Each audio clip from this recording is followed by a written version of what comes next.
Rhythm of the Rain by Jerry Estes.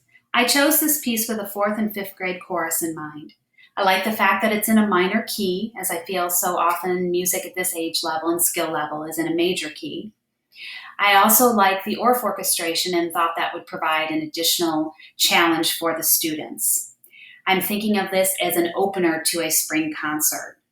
When the students come in on day one of learning this piece, I would like to have either audio or video of a rainstorm. So I envision turning out the lights and trying to get them to think about rain and the sounds that they hear when there is a lot of rain outside, something like this.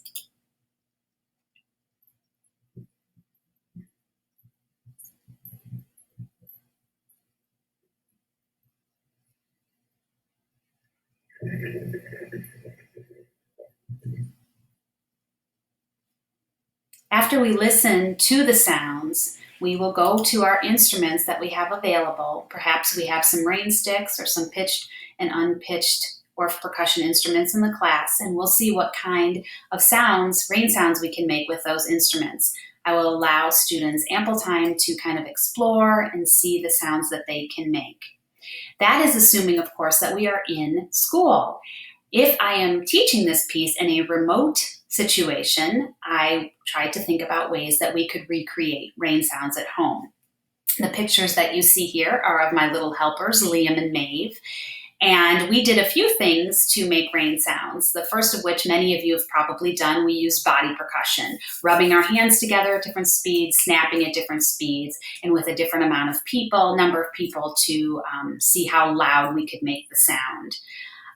And after we did that, we discovered if we took rice and put it in a cup and poured it at different speeds into an aluminum pie pan, we could recreate the sound of raindrops hitting the roof or hitting the windows.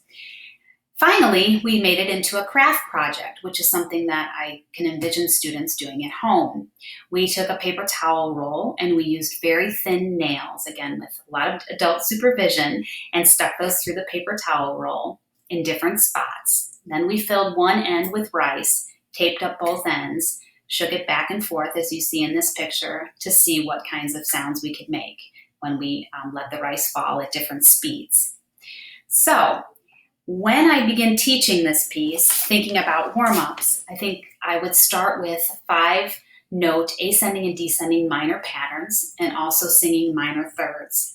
It would be important to just kind of get the sense of minor tonality in the students' ears. So that would be how we would warm up. We would then, there are 3 different vocal parts to this, an A and a B and a C part. They are sung later in the piece in a round. So I would have all the students learn each part and then divide them into 3 sections. When they were divided, I would have them stand in circles, kind of facing each other, so they had the support of other students as they were singing their part in the round. Once they were comfortable with that, I would bring them together as a whole circle. I'm envisioning this being over about 4 to 6 rehearsals, and sometime in that period, probably around week 3, we would start transferring body percussion parts onto the instruments. I will be mindful of who is best able to tap out those rhythms and who are my strongest instrumentalists, and those students would then become the accompanists for our performance. When we perform this piece, I like to think that we would recreate that same rainstorm, perhaps have some of those audio sounds coming into the auditorium. And then we, as a chorus, would encircle the audience and sing to them as an opener or a welcome to our performance.